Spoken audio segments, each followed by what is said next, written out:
What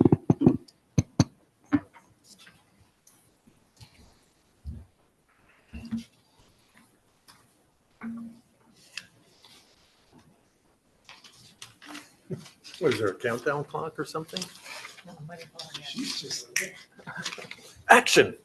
Ready? Okay. And Very take, good. You're on. This is the call to order for the Buncombe County Planning Board, a special meeting of the Buncombe County Planning Board on November the 18th, 2024. And good morning. It's great to be back with you. It has been quite some time and quite an experience in between. So good to see everybody.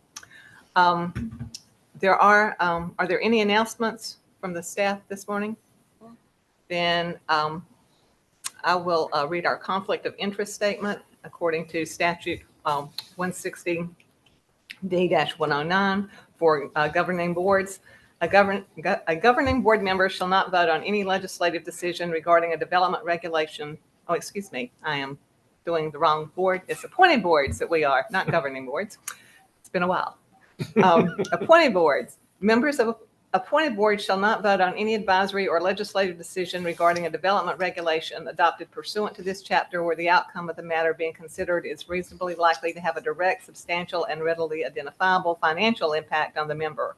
An appointed board member shall not vote on any zoning amendment if the landowner of the property subject to a rezoning petition or the applicant for a text amendment is a person with whom the member has a close familial, business, or other associational relationship. Is there anyone today who thinks they might have such a conflict? No. Very good. Then we will move on. We will have two public comment periods today. The regular public comment period after the approval of the agenda on any topic, and a second public comment during the public hearing on the housing text amendment. Please be sure if there's anyone here who wants to speak that you have signed up for either of these, the one you wish to speak to. And the protocol for both public comment periods will be as follows.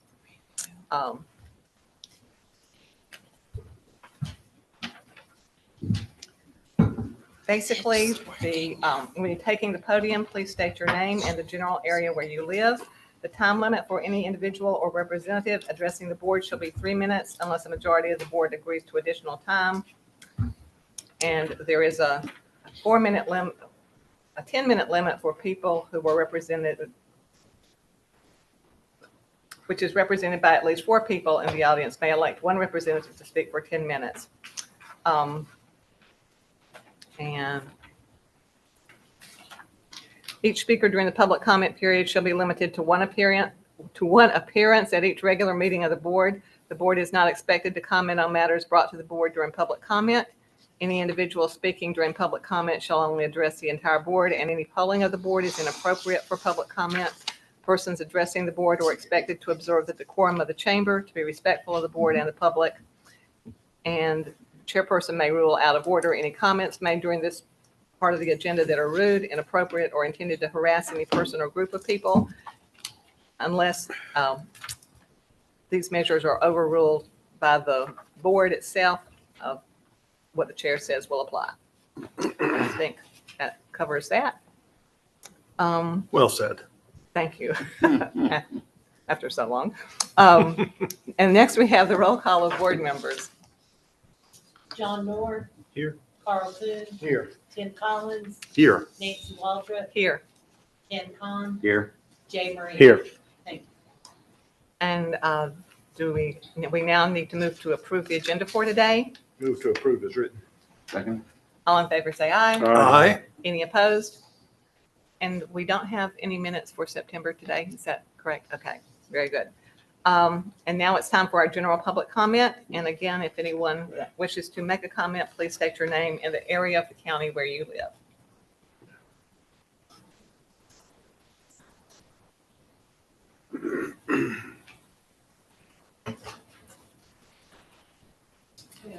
Dee Styles. I want to make a comment now, and then I have another comment pursuant to the text amendment that I will like to have later. Is that going to work? Okay. My first comment today is I know that now after this storm, this was an extremely exceptional storm.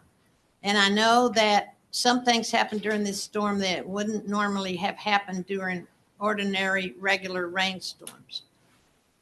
And so the planning department may decide to make some changes to the text amendments to position Buncombe County to be in a place to better withstand storms like this, since the weather scientists, the climate scientists are predicting that there will be more storms like this. And one of the things that I would like you to consider in any future text changes that you make is what's going to happen to the people downhill. I've been coming to these meetings for 15 years, and I see the text changing from year to year, and there's never a place where there's any consideration for when they're talking about what's going to happen up on the mountainside, or where they're looking at new development plans and trying to approve. There's never any consideration of what's going to happen to the people downhill. Now, in this storm, my whole driveway washed out. But this is not the first time my driveway has washed out. As soon as the people started building to the uphill to the east of me, that's when my driveway started washing out during heavy rain events. As soon as they started building on the land directly above me, that's when my pond starts getting filled up with silt and that have to, on a regular basis, have it scooped out and the silt dumped over. And I hear, when I'm sitting here in the planning board all these years, of other people who come and say, but what's going to happen to us, the people who live downhill? And I would like for you in the future to always consider, when you're looking at plans for development, what's going to happen to the people downhill, because we're suffering and we need some consideration. Thank you. Thank you, Ms. Stiles. Is that something that is going to come up at some point? I mean, that's the second person I've heard talk about that in relation to the flood. About one was from Black Mountain, about how impacted they were by what happened up above them. It wasn't the river flooding. It was just what was happening up Mudslides. above them. Mhm. Yeah. And water too. And water, yeah. I mean, the comp plan does outline looking at the stormwater and stormwater ordinance, the flood ordinance, and then our steep slope regulations. And given what happened in the community the past few months, that's definitely something we're looking into. Okay, great. Thank you. And I think we also have William and Sarah LaBelle.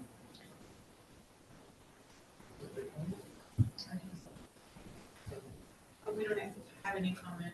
Oh, okay, that's fine. We just wanted you to have a chance if you wanted to say something. We're glad you're here. Okay, then is there any other public comment? If not, then we will close this public comment session and move on to the public hearing for ZPH 2024-00033, Emergency Housing Text Amendment. And we'll consider this now open. And the board will consider amendments to Chapter 78, the Buncombe County zoning ordinance of the Buncombe County Code of Ordinances, and more specifically, Section 78-581, definitions 78-641, permitted uses, 78-644, steep slope high elevation overlay district, 78-645, protected ridge overlay district, and 78-678, uses by right, subject to special requirements and special use standards. The amendments propose to create standards to allow emergency housing within Buncombe County in response to Tropical Storm Helene. And we'll begin with the staff presentation. It's nice to see you all and be back. Today we're going to talk about Emergency Housing Standards Text Amendment, and this is in direct relation to the damage caused by the storm. So the purpose of the proposed text amendment is to address emergency housing. And emergency housing standards address short-term temporary housing needs for people experiencing a housing impact because of a declared federal, state, or local disaster. Following a natural disaster, FEMA and other organizations may provide travel trailers for short-term emergency housing needs and manufactured homes for longer-term recovery efforts. This proposed text amendment is supported by the comp plan in our hazards and resiliency chapter. Policy 5, invest in building capacity to ensure long-term community resilience, risk reduction, and preparedness. And action 3, build capacity for community resilience and preparedness. We looked at a bunch of other jurisdictions when we were drafting this: Brevard, North Carolina; Asheville, I'm going to say it wrong. Carteret County, North Carolina; Pender County, North Carolina; Cape Carteret, North Carolina; and Whiteville, North Carolina. We had a long discussion with Pender County as they've experienced a pretty devastating hurricane in the past.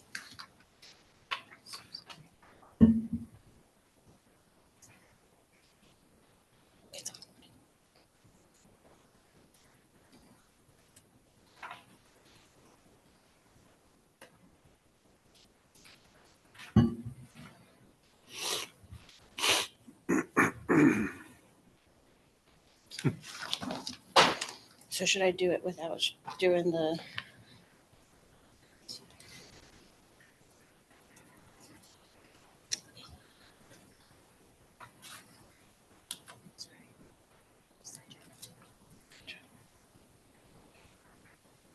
Okay.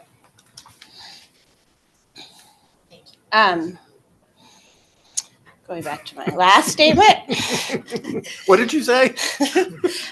So we had a very long conversation with Pender County regarding the proposal, and talked to them for a while about what worked in their emergency housing ordinance the last time they had a hurricane and what didn't. Just so you are aware, this emergency housing section of the zoning ordinance will remain in the zoning ordinance. So God forbid we have another hurricane that causes damage to numerous homes, it'll remain there and we'll be prepared for it. So the summary of the proposed text amendments: we define emergency housing. We revise the travel trailer definition. We add emergency housing to the permitted use table, and we're allowing it in all zoning districts with special requirements. And then we do the same in the steep slope overlay district and the protected ridge overlay district. We add emergency housing to those overlays with special requirements and allow it in all districts. And then we create special requirement standards for emergency housing. And just to go through the standards, we have eligibility requirements. You have to, the applicant has to prove that they occupied as their primary residence a structure damaged or made inaccessible by the declared disaster, or they are assisting with disaster recovery efforts through a unit of government, agency, nonprofit, or company. Siting: the emergency housing may be on the same site as the damaged or inaccessible home or on a different site. They can't obstruct or prevent recovery and debris removal operations by the siting of the emergency housing. They cannot locate it within the floodway. And we make a recommendation to people, given how much damage we had with this storm and the fact that we live in the mountains, that they confer with a geotechnical engineer to evaluate site stability prior to placing emergency housing on the site. We're going to permit them for up to 2 years, and then the zoning administrator can permit them for another year. No more than 2 emergency housing units may be placed on an individual lot unless approved by the zoning administrator. Emergency housing has to be immediately connected to approved wastewater system, potable water source, and public electrical services, except when it's a travel trailer. And in that case, the travel trailer has to be connected to electrical and potable water within 3 months and wastewater within 6 months. Addressing: it has to meet E911 addressing requirements. Setbacks: the standard setbacks in the ordinance apply. but the zoning administrator can waive those to 5 feet if it's a siting issue where they can site the emergency housing as opposed to if they don't have enough room or they're avoiding debris piles, she can waive the standard to 5 feet. Julian, why is the geotech report, why is that only encouraged or recommended but not required? Geotechnical engineering is a very large expense, and all our geotechnical engineers in the county are pretty overwhelmed at this point. And the purpose of this ordinance is to get people in housing. So we want to make sure that, like, if you have, say you're siting on a debris flow from a landfill, we want to make sure you're aware that you probably need to get a geotechnical engineer, but we didn't want to make it a barrier for getting housing on site, if that makes sense. It does make sense. I guess, I'm in total agreement with all that you're trying to do here, but my concern would be you don't want to put people who are already in a compromised situation in an unsafe Exactly. situation, trying to make it better for them. So there's no concerns about safety, or the safety issues don't outweigh the. Well, a lot of these structures will be placed by FEMA, and we've had discussions with FEMA about the need for geotechnical engineering. And some sites, say you had a site that was flooded, but it wasn't in the path of, the absolute, the parts of the Swannanoa that took out the backs of buildings. So we just want to allow people flexibility, allow people to pull their permits in a timely manner and not hold them up. Is there But- something short of a geotech review that could be done? I mean, the geotech review, the geotechnical engineer makes a determination how far that report needs to go. Sounds like the answer is no. No, yeah. Is there an inspection part to this process? So if they pull permits, they're Yes. getting, They so an they inspector could identify a potential. yes, and there is Solid. stuff in building codes regarding stability.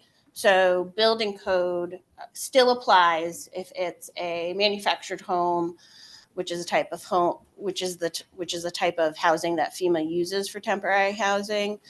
The building code would still apply. So in other words, if there was some kind of safety issue present on the site that people wanted to put the RV or whatever it was, that would be identified throughout the process. Mm-hmm. Okay.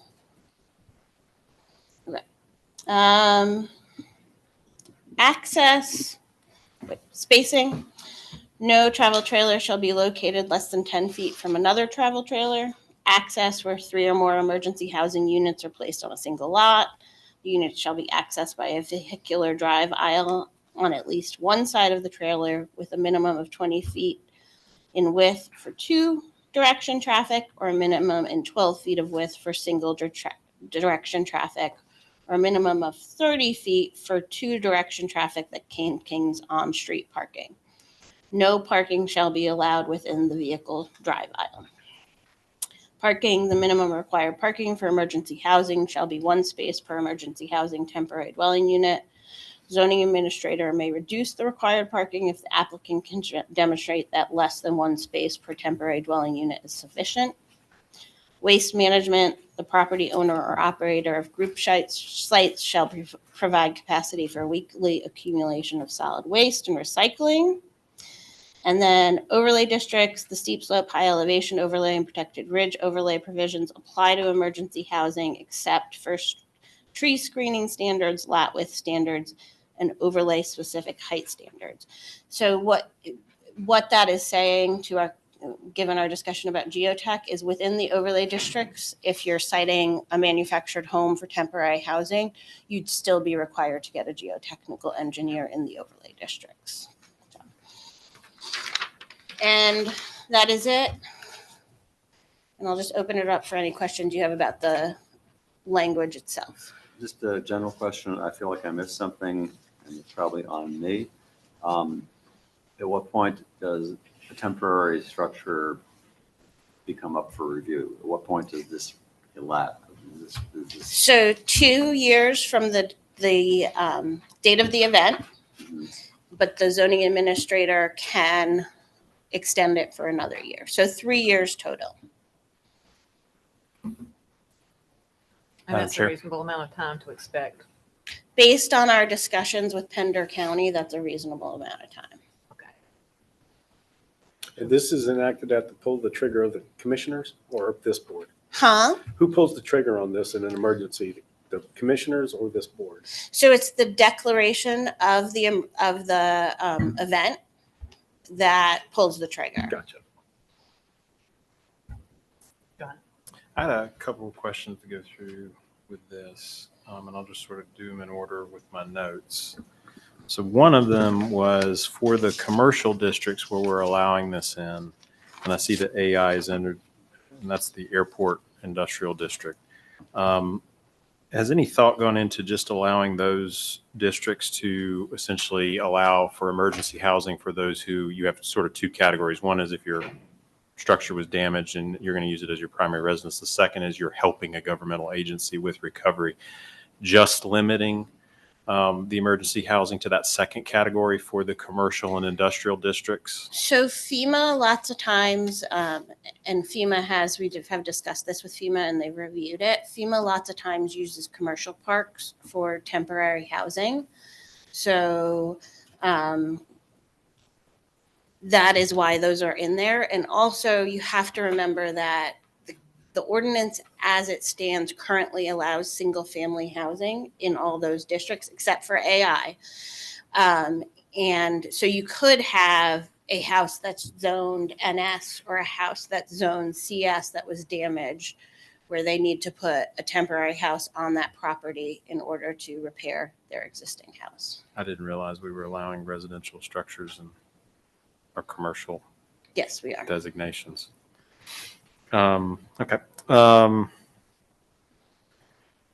When one of the questions I had about the declared disaster, since we're going to keep this ordinance beyond just the immediate term, I thought it would be worthwhile to add either state or local declared disaster for clarity on that. So the way give we have it specificity to written, it's state or local. So it's it's local, your state, and your federal all can declare a disaster. And we made the language so if it was any In of the those preamble? three levels. Okay.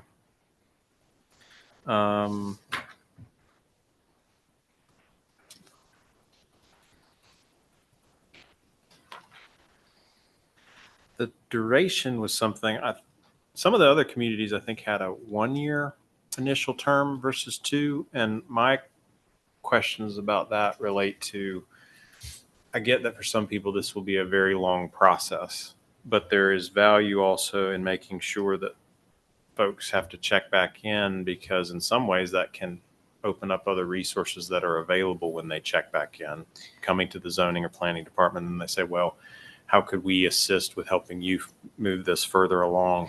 Why 2 years versus, I think Whiteville had 1 year. I think a couple of the others had 1 year with then multiple year renewals. So why 2 versus 1? So this was based on our conversation with Pender County.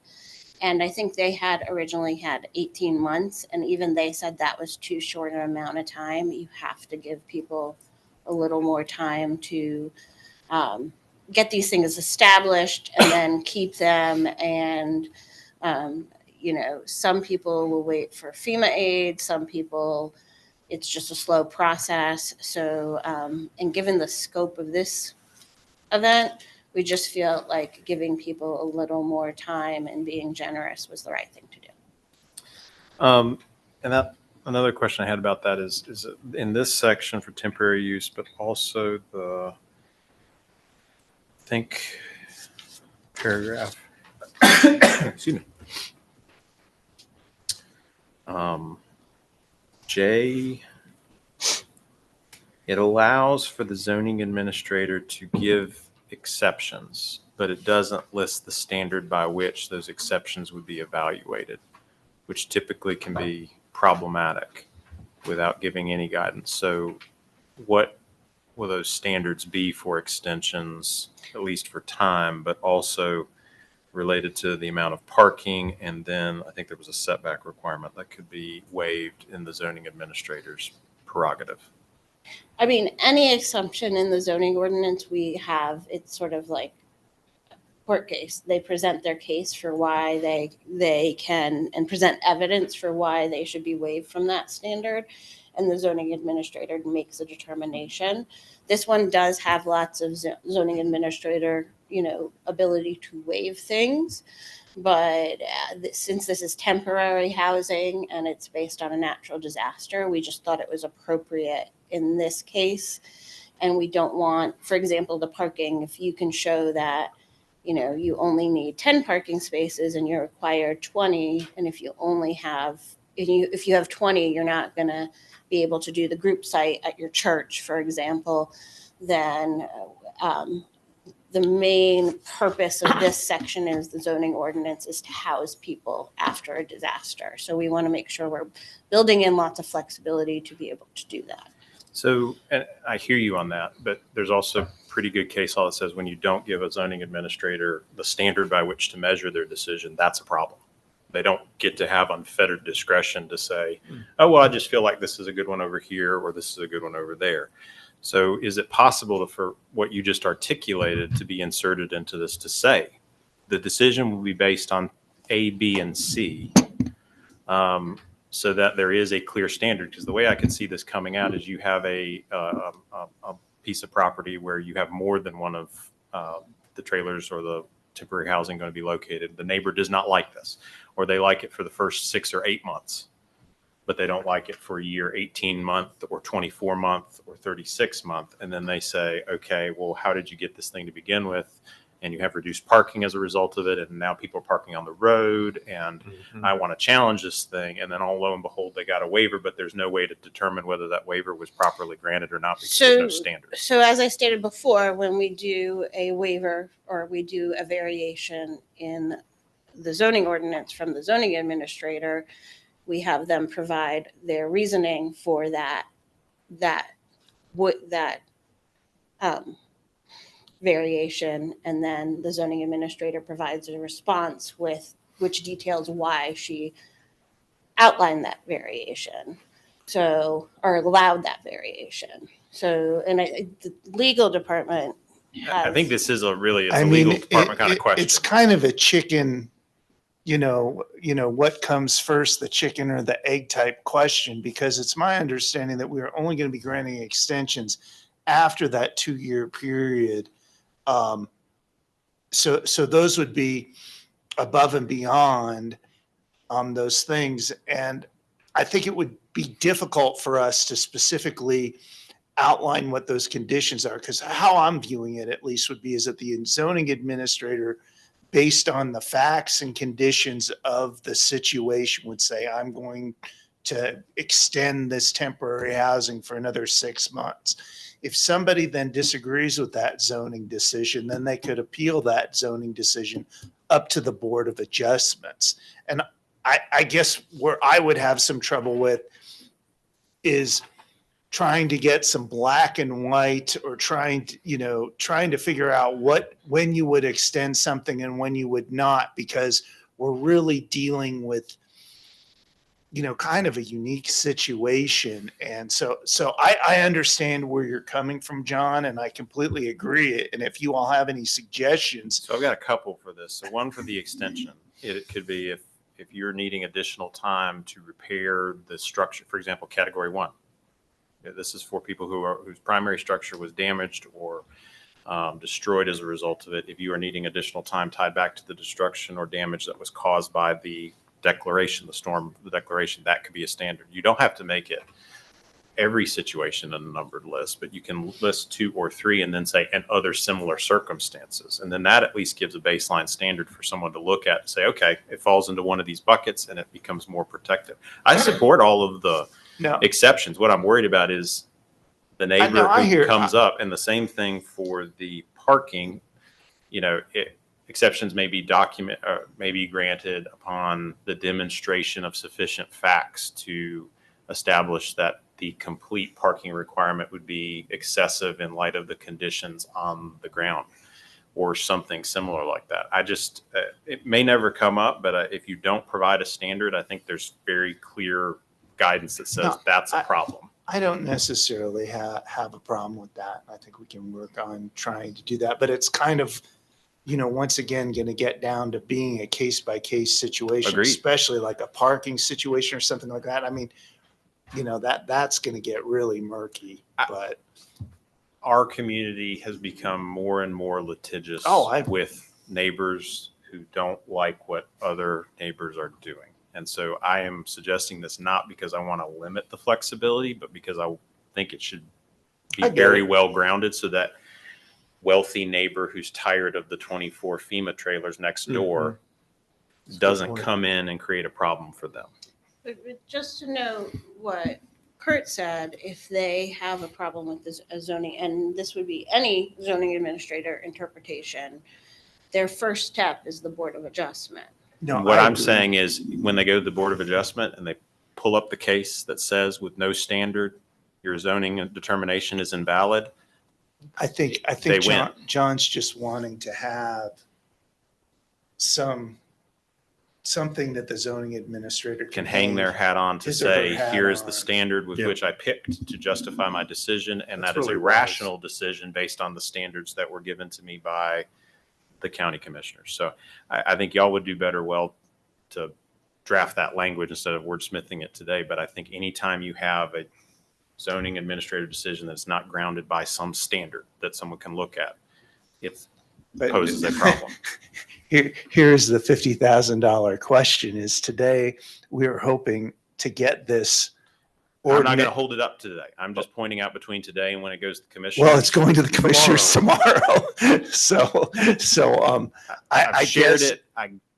I guess we may need to do some wordsmithing in here today if you are going to approve something that goes to the commissioners, and I'll get on that and see if I can give you all some suggested language. I understand. Can we do an E vote after the meeting? No, I'll didn't think I'll so. leave it there. I'm not, like I said, I'm still going to vote for this thing, but I want it to be No. defensible instead of it ending up Yeah. with 24 Can we do an families who amendment end up after in this meeting? a board of We could adjustment. possibly, because I mean, really, these continuation or these extensions aren't going to be happening for A while. a while. So yeah, I think that would probably as opposed to trying to, Last minute. I like to take my time, and especially Sure. with zoning. Bring it back things. next month. I mean, or whenever. That's fine. I don't Okay. want them to have to go through that process because that's what that means is 24 families having to show up to a board of adjustment meeting because someone's ticked off that they're still living in the trailers. It sounds to me like it would benefit everybody involved Yes. to have that in there. The other, and I'll move on past that.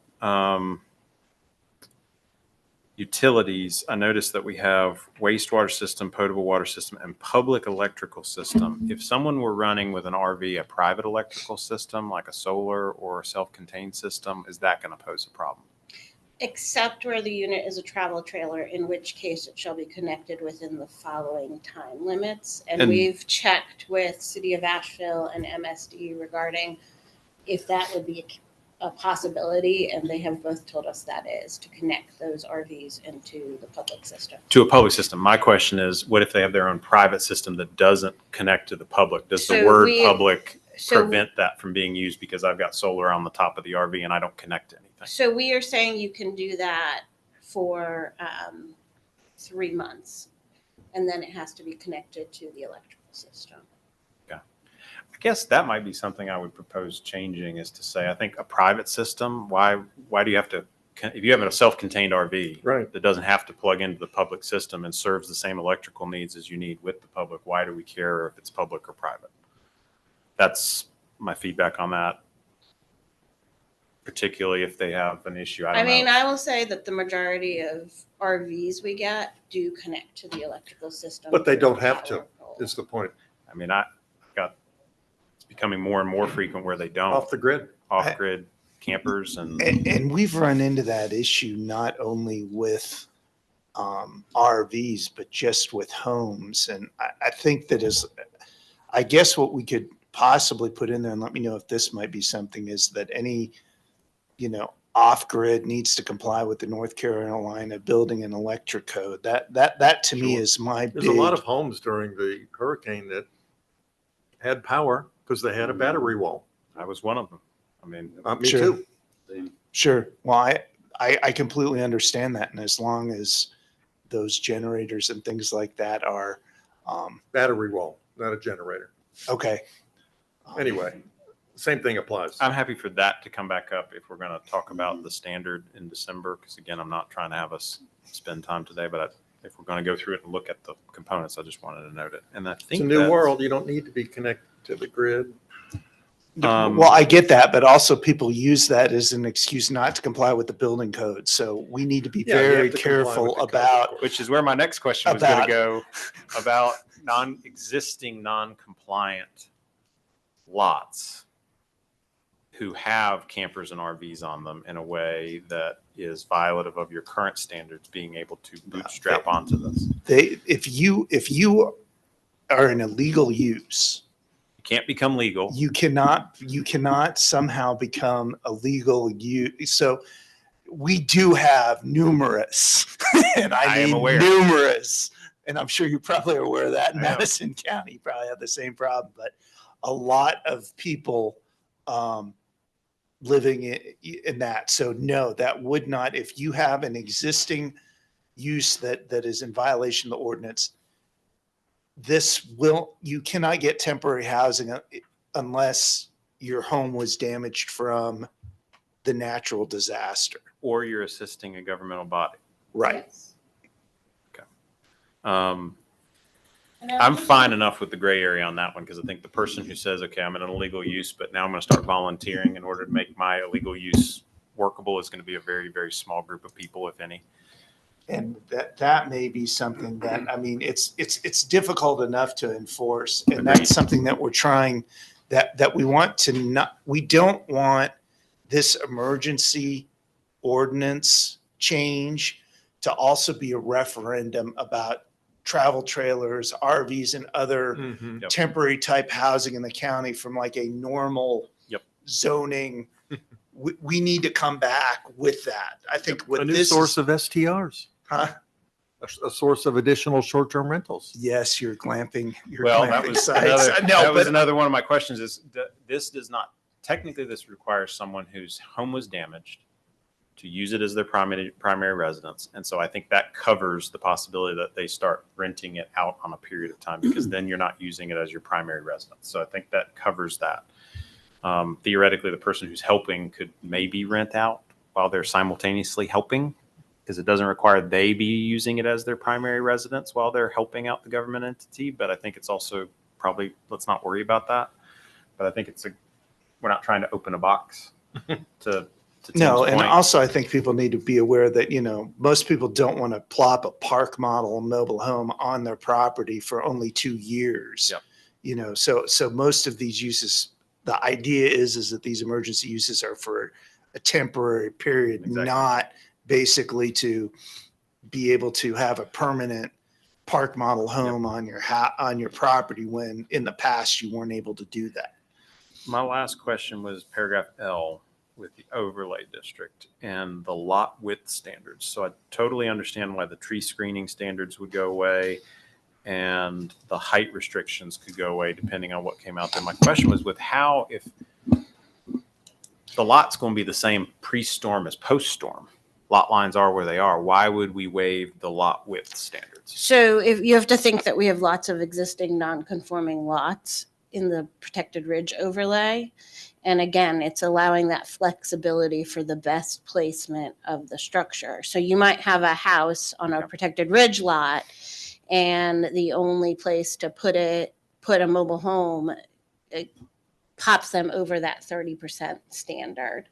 So the lot width, so I think you're confusing the lot width standard with the lot width standard for platting a lot. We're talking about the 30% lot width standard. So What is in that? the, Yeah, what's that full language? Just so I in think the I may- protected ridge, you can only, when you're citing a house, it can only be 30% of the width of the lot. Okay. Got it. That's the standard we're talking That's, about. okay, I was thinking of something else. Thank you, You were Jillian. thinking about the lot width standard for platting lots. Yep. We're not talking about platting lots, we're talking about placing homes. Okay, that clarifies that for me. Thank you. And I'm sorry I had so many questions and I appreciate y'all taking They were the good time. questions, They were John. good questions. So, And one more on the overlay districts. So basically, everything that's in place for the steep slope and the protected ridges stays in place except for what you've outlined here, correct? Yeah. Okay. But what stays in place is the geotechnical requirement. Since these are the protected ridge and steep slope overlays are standards for the placement of a permanent home, since we're talking about temporary homes for an emergency, we're waiving those sort of more, the height limitation, the tree screening, but not that geotechnical requirement. So that has to stay in place. for And the steep disturbed slope. and impervious has to stay in place. Okay. I had sort of a similar confusion about that particular, about section L. I'm just wondering, is that language, should it be maybe drilled down a little bit so it's very, very clear what you're talking about? Because I didn't understand that aspect of it either. The lot width standard, No, when you said the provisions, the key word for me. maybe you could read the 30% lot width standard or something like that. If that's what you're getting at. No, it was more just a general case. You're saying the provisions, you're saying everything about, the overlay applies except for these These things. things. except for these things. And then you said something about the geotechnical aspect. Well, everything in the overlay, and one of the requirements of the overlay, so you have disturbed and impervious, and then you have geotechnical requirements, and then you have screening requirements and height requirements and lot width standards. So what is it's saying is the geotechnical requirements and the disturbed and impervious requirements They stand. remain. Okay. And then the ones that are more, if you want to think visual, Aesthetic. aesthetic, It is what it is for now. Okay. No, those don't that's fine. stand. Would, yeah, go ahead. I have a question. In your summary of proposed zoning ordinance text amendments, 5A, you say the applicant must have owned or occupied a primary residence that was damaged. But in the proposed ordinance, it just says that eligibility, the applicant must provide proof they occupied as a primary residence. So owner was removed from your ordinance text. I can't remember the reasoning for we changed it to. And what I'm occupy. thinking is if somebody say they had a rental property, that rental property was damaged, they're interested in citing a spot there for someone that wants to do it, that owner needs to be able to get the permit because a potential renter may not be able to cite that on property they don't own. So if you're saying, if they wanted to cite something for their renter because the house was destroyed, they would still be allowed to do that because the housing is for the person who But it occupied. seems to me the owner is the person that would need to get the permit to allow that. For site plan permits, it does not have to be the owner to pull the permit. I would like to see owner But in it. doesn't the owner though have to sign off on any? Yeah, on any of our permits, you have to have either the owner signing it There's the or applicant and then. an applicant who's An different and agent. the owner still signs it. because- Yeah, I think the owner still has to, if, a person can't come in and just say, hey, I want to put a park model home on somebody else's property. I think that the owner of the property has to, yeah. The way I would read eligibility, though, I think Kurt is right because you have a permit form. It always has the owner's signature on it. But it says applicant must provide proof they occupied as their primary residence a structure damaged or inaccessible by the declared disaster. To his point, an owner who's just renting can't say I occupied it as my primary residence. right. So the But tenant could apply. The tenant could apply and then the owner could sign off on that. That's right. And if you had And a I think tenant, let's that I would rather see owner in there as the proposed text amendment said. I don't think that's a big, I don't think that's a big issue. That's fine. Okay. I think we can change that to owner. I guess it'd be the applicant or owner must provide proof. that the occupant uses it as their primary residence. Because again, you still want to keep that primary residence in there versus an owner who's trying to then rent out the short thing for shorter periods of time. How would staff feel? I don't want to cut anybody else who had a question, but accompanying this with a recommendation that the county allocate funds to cover geotechnical reviews for properties that are located within those areas. Commissioners choose not to do it, but I think encouraging people to do this, but not, I mean, if they're living in a FEMA trailer, they don't have $3,000 or $4,000 to go out and pay a geotechnical engineer to look at their property. They just don't. That's why you're there.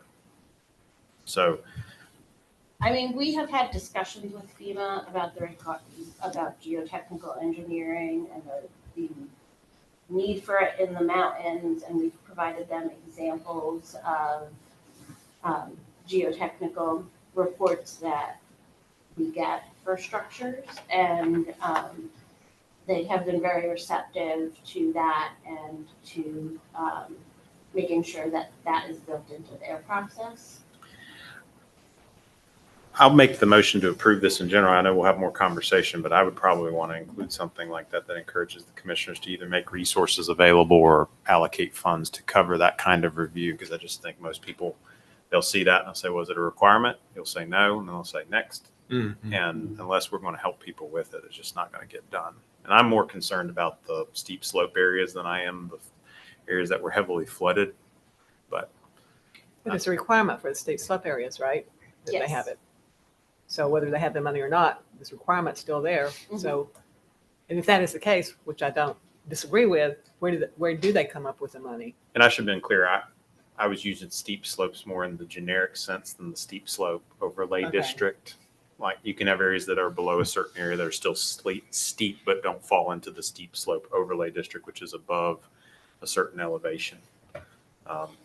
I mean, I think that's fine that you all make that Just a recommendation. recommendation. I don't know because money is very tight right now, and I don't know how the board will, They'll do the best they can. but obviously if it was something that maybe we could get reimbursed from FEMA FEMA for for. or something like that, it would Yeah. be more things, but I don't think we've looked into that. So we'll look into that. And So for this, We still gotta have a public hearing. yeah, that's right. Okay, are there any other comments? Yes, I'd like some clarification. I've heard from several county residents, and the biggest thing most people are saying to me is they're worried this is some way to slip it in. So, people don't trust anybody. Slip it in, and it's not going to be that it could become permanent. Could you just walk through real quickly so it's in the record? How does it, at the end of 2 years, what's the trigger that Boone County now goes out and looks and makes sure that if you could just talk generally about it, how So you we are enforce all this. So we are tracking through our permitting system, our emergency permits. So we would pull that data probably 2 to 3 months before the 2-year period came out. And we would send out letters indicating that the period is up and they need to remove the structures. And then at the 2-year period, we would start doing inspections of those structures to make sure that they were removed, and any that weren't, they would then be in violation of the zoning ordinance, and we would start the notice of violation process, which would start with a letter, sort of a warning letter. And at that point, we could start the conversation if the zoning administrator so chose to extend that time, it would be done at that point. so, yeah, the normal enforcement process would be that once somebody's in violation of the ordinance, we would issue a notice of violation. They would have 30 days to appeal that decision to the Board of Adjustment. If they don't appeal that to the Board of Adjustment and haven't fixed it, then the next thing we would be looking for equitable relief through the court system, which would either be having them remove it or having the county remove it and then placing a lien on their property. So that would be the ultimate where we would head with that for people who have these things on that are no longer permitted or allowed.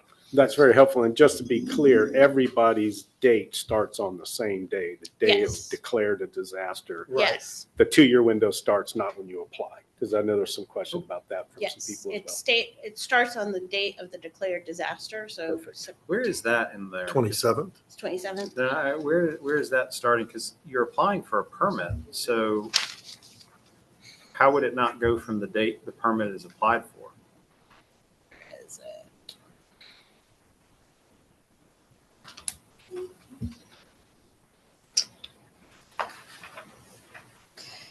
Emergency housing shall be permitted for up to 2 years from the date of the declared disaster and may be extended by the zoning administrator for up to one additional. So you can apply housing. for it during that period and you'd have whatever from that marker is till the Yes. end of the 2-year. I think that the specific date is September 27th, Yep. That's what I was- 2024.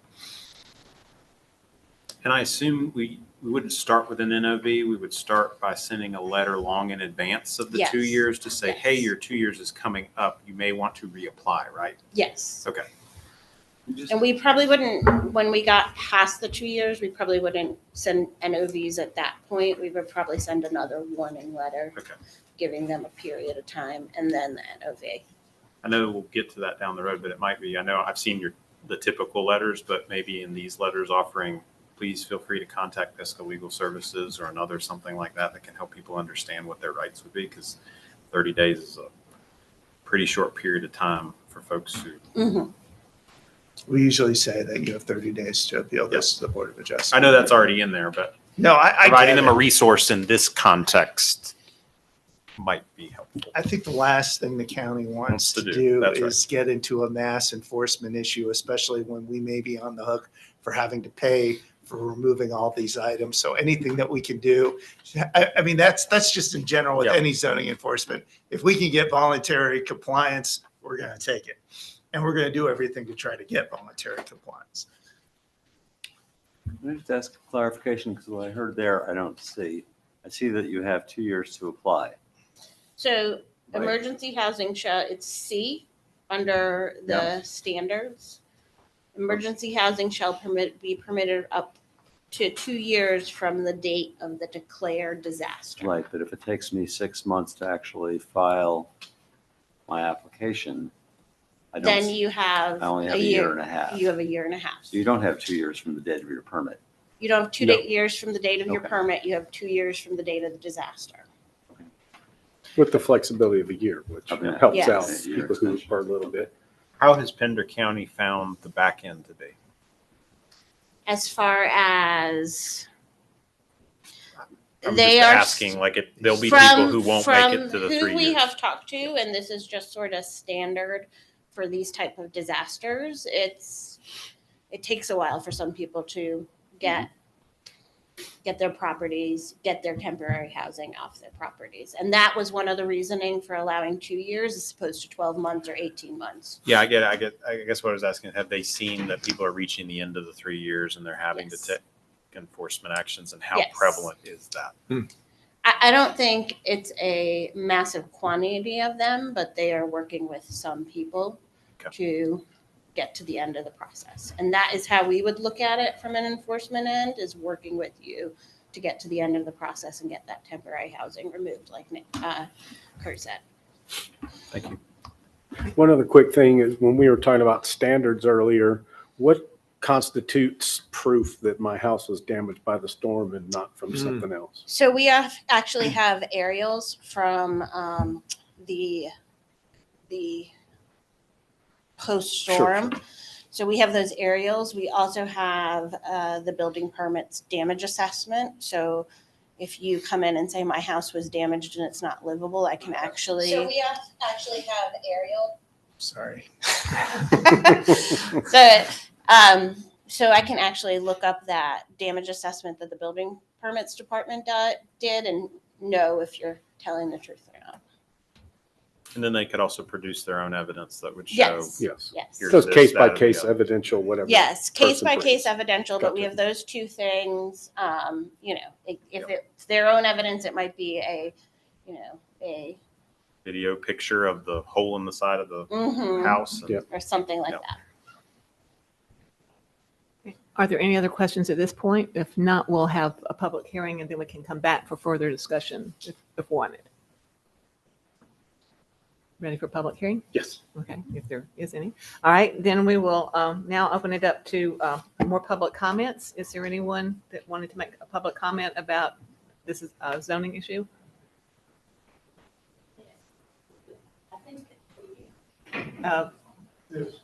Then please come up. Mr. LaBelle? Then I'll go after. Okay, that's fine. And again, just state your name and the general area of the county where you live. William LaBelle, in the Broad River Fire District area.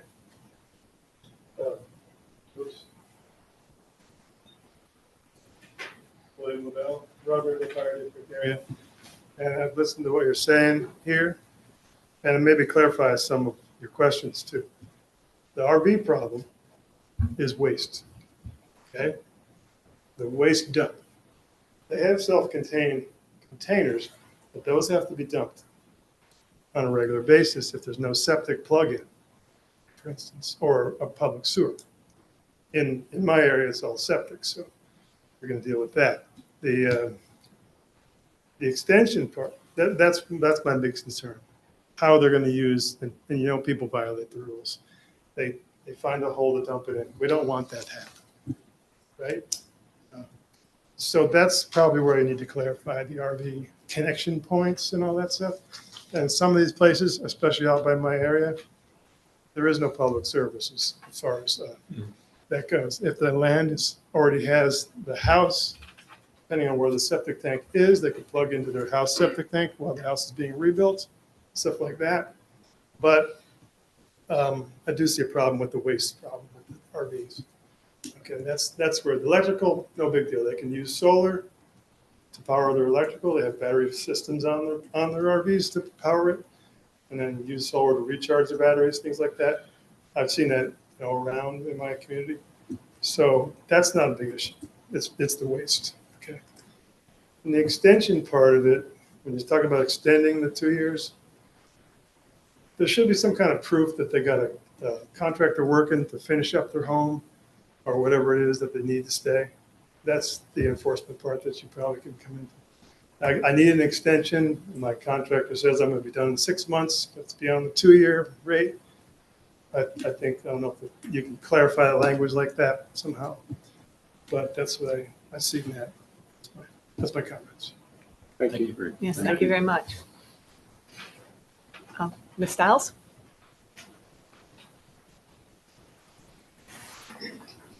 Oh, wait, I got my glasses. I'm a lot older than I was when I started coming here. That was 15 years ago, right? Yeah, it was. My name is Dee Stiles, and I live in Swannanoa. I have been here before, and some of you may remember, I have always been in favor of putting trailers and mobile homes almost everywhere. I am glad the zoning regulations are being amended to allow people who have lost their homes due to the flood to be able to place travel trailers and mobile homes in many more places. However, there are some places that I think are going to cause more harm than good. I am particularly speaking about placing any travel trailer or mobile home in steep slope areas. Any of these living spaces are going to require a level space to set them. In steep slope areas, that means slope disturbance. Current research, especially using LiDAR-generated maps, is showing the prevalence of upslope failure due to land disturbance downslope. Before the county starts allowing more disturbance in steep slope areas, I believe more research must be done to make sure our actions now don't set the people of this county up for worse trouble in any subsequent heavy rain events. And I have a few questions for you to consider. First is, how much steep slope area does Pender County have? This other questions, particularly as it pertains to travel trailers, if located in steep slope areas. On steep slopes, these trailers will most likely be located at separate locations. In the proposed text, under item 7 at letter E, it indicates that a travel trailer has to have a wastewater connection within 6 months. What is going to happen to the wastewater for those months? What is to prevent some of that wastewater from ending up in nearby streams in steep slope areas? And what happens to trash? Who is going to monitor these locations for proper disposal of wastewater and trash? And if a steep slope site needs to be graded to accommodate a travel trailer or mobile home, who is going to monitor that site for proper erosion control measures? The county already didn't have enough erosion control personnel before the flood. I'm glad the county is trying to make it more possible for people to have a temporary home where they can be warm and safe. But please leave the steep slopes alone until more research can be done to make sure any further disturbance can be done safely. Thank you. Thank you. And now I'll close the public comment period and we can resume our discussion. That's the way that happens? Okay. All right, then, I was going to react to two things that I heard. should that be done after we close? I think close the public hearing and then you all can Yep. discuss, continue your discussion on the ordinance. Okay, that's Or the what I thought proposal. we needed to do. Okay. All right, then the public comment period is closed, if there's no one else out there, which I don't think there is. All right, then now we can resume our discussion. So, John, do you want to go first? First was on the wastewater. I mean, I want to make sure I understand this right, Jillian. So in E, it requires that it immediately be connected to a wastewater system unless you're a travel trailer. Yes. In which case you have 6 months to attach from date of placement, with the option that you could be extended for another 6 months if you show that you have a contract for removal of waste. Is Correct. that right? Okay. Yes.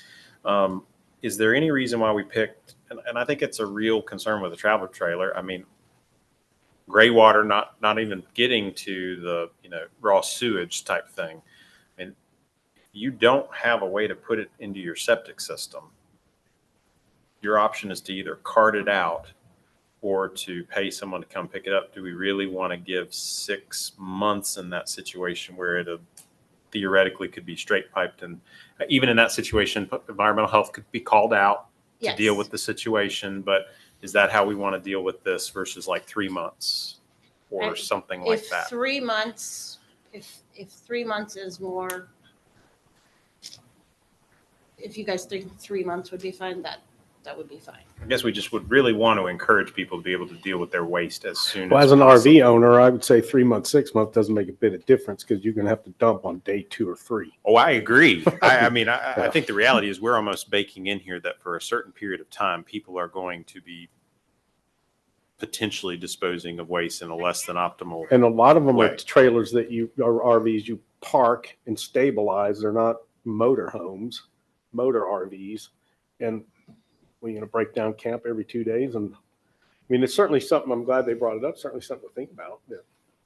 I mean, I don't think that anything in this ordinance is going to prohibit, there's still the state law that prohibits you from disposing human waste in an improper manner, such as dumping it on your property without putting it in a proper wastewater system. Now, the question is going to be that's going to be a complaint-based Yep. issue. And, we have that problem still today, we had that problem before the hurricane we addressed that on a case-by-case basis. So I just think the problem's going to be, with the RVs, because the RVs aren't necessarily designed to be a permanent structure, shall we say. I mean, you normally don't think of your RVs being connected to a permanent wastewater system or a septic system. That it's kind of, you got to kind of pick your poison, because either you're going to require everybody to connect to a wastewater system, or you're going to allow some of these temporary uses to exist for a period of time. Not being an RV owner myself, what is involved from a cost perspective to hooking these up to the system? Well, So you we've have already- to have we've a already- plumber, we've already you said have the- to have a plumber give you Right. a hole that you put your sewage pipe in. We've already indicated that generally this is not going to be a community that's well resourced, and so adding expenses to it, it's something to think about. That was our sort of logic with providing them 6 months to connect fully Right. to the system, and then, allowing them to either pull the RVs out or have someone come remove the waste. I generally support that, but I mean, we're also dealing with a public health issue here Mhm. because when it's not going into a treated solution, it's going down the hill into a creek and everywhere And else. just note that our environmental health regulations would apply to this, so they would have to abide by those environmental health Yep. regulations. But it's going to, But it was a discussion we had with our environmental health And they were director. fine with 6. Did they have a preference for something shorter? Did they? They didn't really give me a preference, but it raised concerns for them. But it's that balancing Yeah. people whose houses are damaged, who may not have a lot of resources, with providing sort of Housing. environmental safety. And it's really the RV That's right. that It's- you're yeah. dealing with, because the travel trailers and things like that will have to be Connected. connected versus, the RV's kind of the wild card in all this. I feel like for me, it's 3 months because we still have the extension possibility, right? But it forces people to come back in and get that extension and sort of explain where they are and why they are. And it might incentivize people to do it more quickly versus straight piping for 6 months.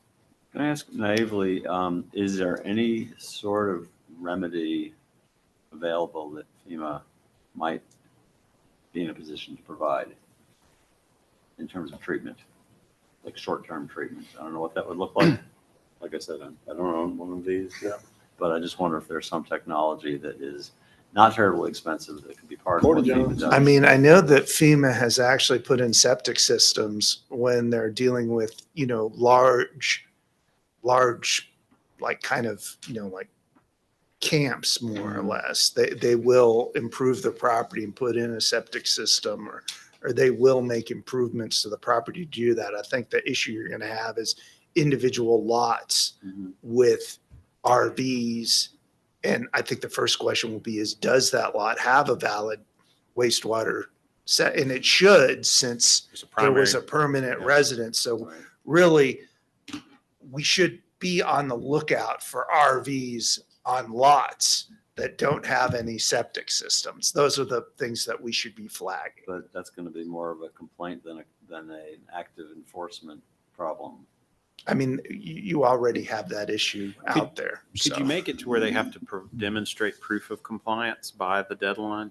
I mean, normally it's you submit your permit and then you're told, okay, well, you're going to have to do A, B, and C, and you trust that they do A, B, and C versus saying, and upon 3 months or 4 months from the issuance of the permit, you are required to submit back to us your proof of connection. I don't think that's something we have to put in the ordinance. I think that Or your would be- policy to do that. It would be a policy for us to, after So it the kind of 6 automatically months or trigger 3 y'all to months. check in. It's like, oh, we've got this permit and they didn't submit their connection materials. Something like that. I'm still concerned about the safety of the steep slope issue as well. And is grading a place to place the RV or whatever? Is that part So we do of have disturbed and impervious limitations Right. in the Okay. overlay districts, and those aren't going away. Those disturbed and impervious are staying along with the geotechnical. So that still has to apply? So- Yes. Okay. So just to carry that out, it would be less likely that you're going to take backhoe to grade something to put temporary structure there. Well, there are limitations, but they can You still gotta put grade. permits, grading permits, all that stuff applies, does it not? Does disturbed area within our definition, I don't have it in front of me, would a landslide area be considered disturbed area under our ordinance? So a landslide area we would probably go with erosion control, which is, it's a naturally occurring, Naturally disturbed. yes. And that's, I guess what I'm saying is, 'cause I've seen this happen in another county where that actually gets counted again, or Asheville did this. The naturally disturbed area was counted towards your total percentage in a way that made it impossible to then add anything to it because of the landslide. So what I'm hearing you say is that would not be y'all's sort of theoretical interpretation at this point. Okay.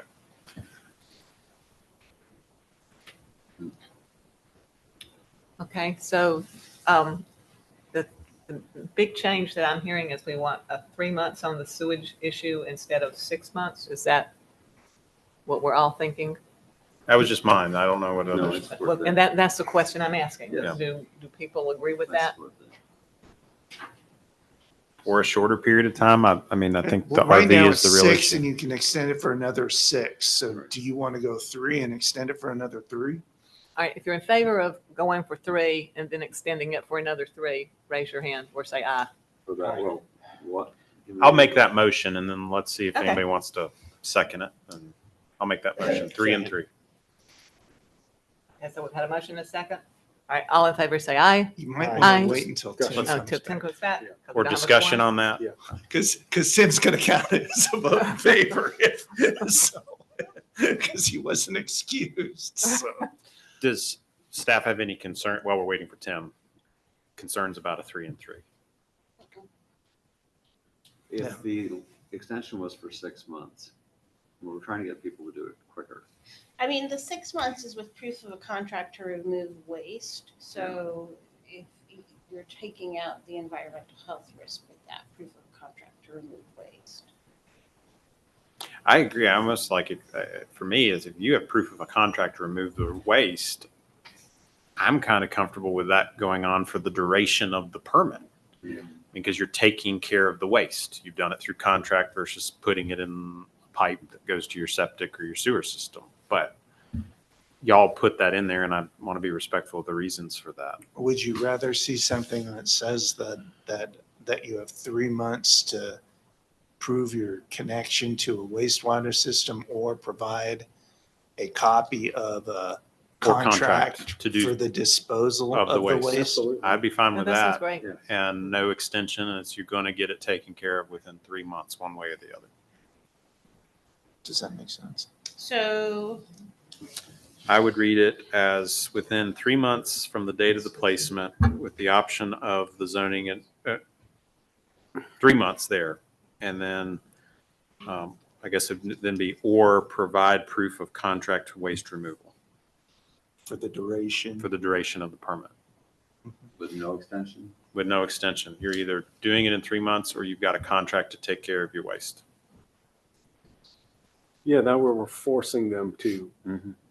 then we have some We're some giving them a control 3-month over it. grace period to figure out what you're going to Figure things do. out. I mean, obviously, not straight pipe it or dump it on your lot. And if we don't enforce it, that's what we're going to get. Well, Because to break your trailer down and take it, And this I is- don't even know where you go to an RV park. You try to find an RV You'd park. have to go to an probably. RV park. Yeah. Or you hire Mike Septic or somebody to come in and do it that way. I think that we're onto something now. Yeah. And the 3 months starts, From the date of placement when it comes out there. well, and if we're sacrificing safety, either environmental or public safety, then we're not really accomplishing a whole lot in this whole process. Yeah. So that's, I withdraw my second of the original motion. So I'll renew or I'll amend my motion to be that still it gonna would wait on be, Tim, right? we're still Do you wanna waiting, read but that? we'll do work So while we can. within 3 months from the date of placement, for Or the, within 3 months of the date of placement, if you excuse Or- Tim, provide proof of contract to remove waste for the duration of the permit. That would be my motion at this point.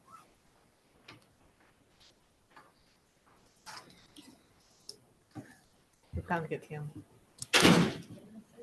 So, do you think We'll that you close wanna public say within comment. 3 months, like for wastewater, we say? Otherwise, yes. Placement, the applicant is connected to a permanent wastewater system or provide a contract. It says it up there. No worries. Family calls. Okay, do we need to repeat the motion? Yes, please. Okay, My motion was for it to be changed to within wastewater.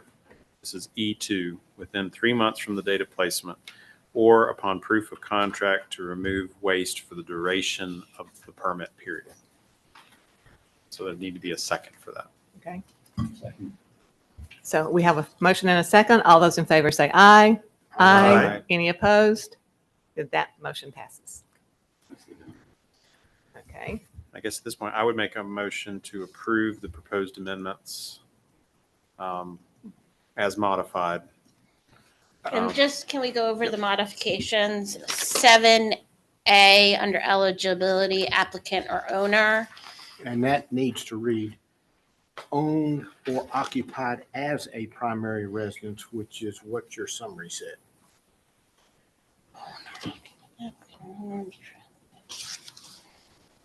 so add owned into that. Well, Owned or occupied as a primary residence. I had suggested something slightly different, which was under A, it's a eligibility, it was applicant or owner must provide proof that the owner or occupant uses as their primary residence a structure damaged or made So- unacceptable. Applicant or owner must provide the owner or applicant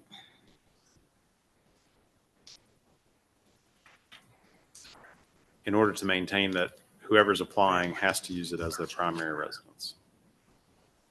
Well, the way it was written before, an owner who rented to someone could apply for it and have a unit put back on there at which time somebody could use it. But you're taking that owner out of the equation for allowing it,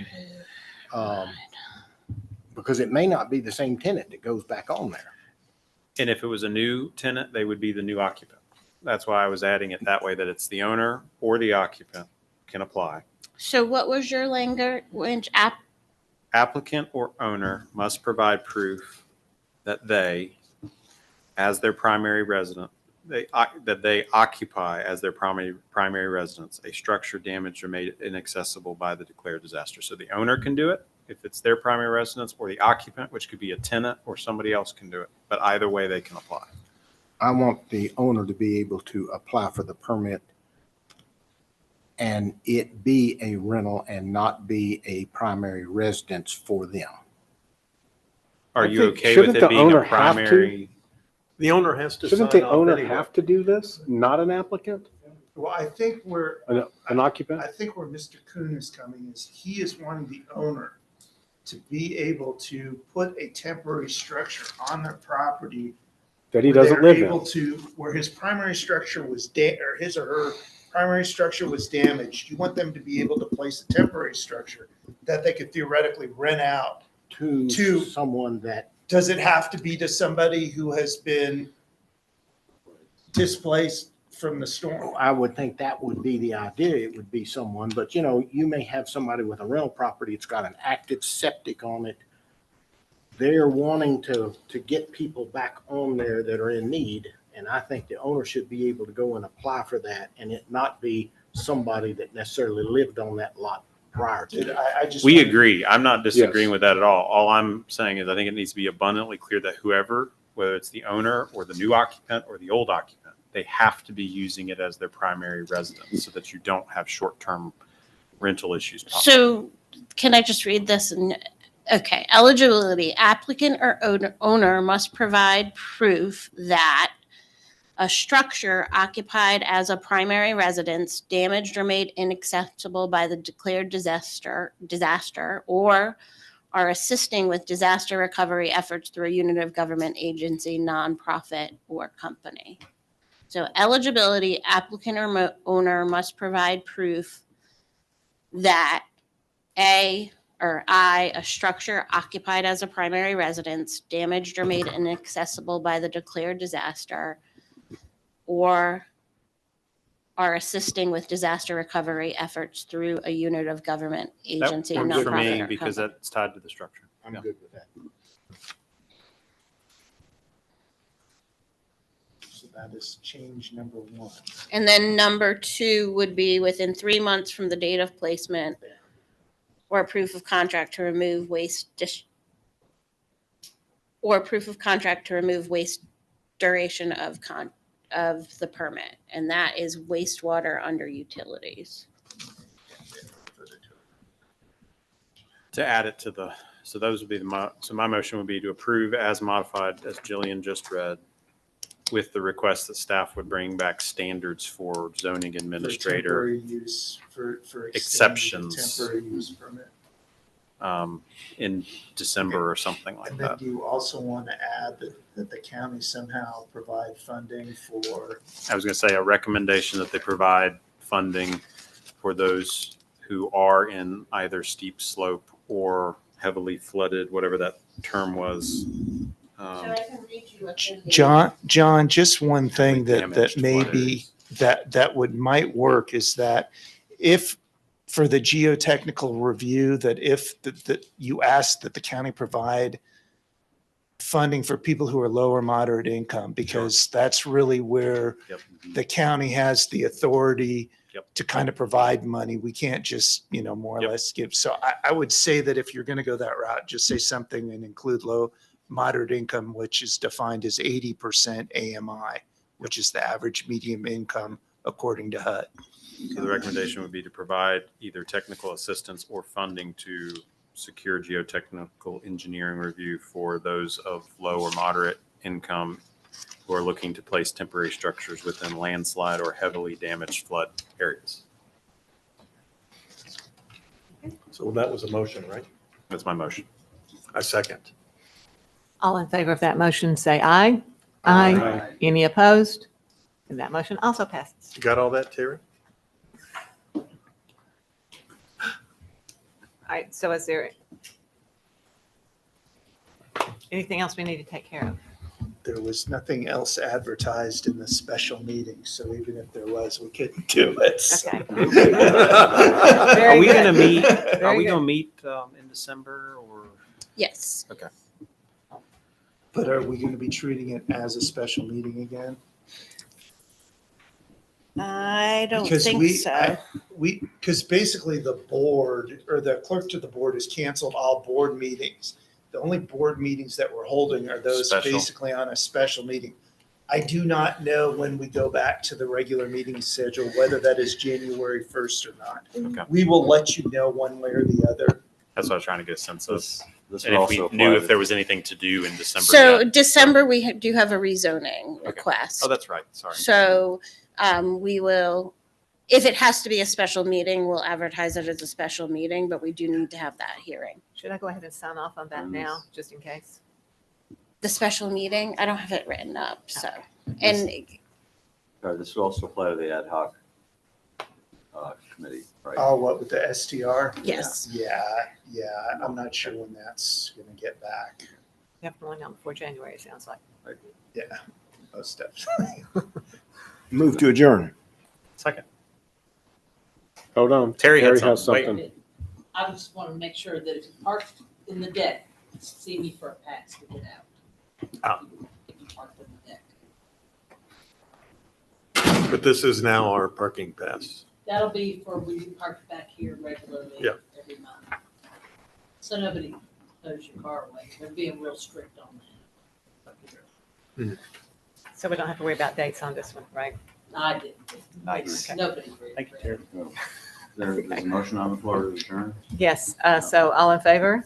Aye. Aye. Aye. I doubt there's any opposed, but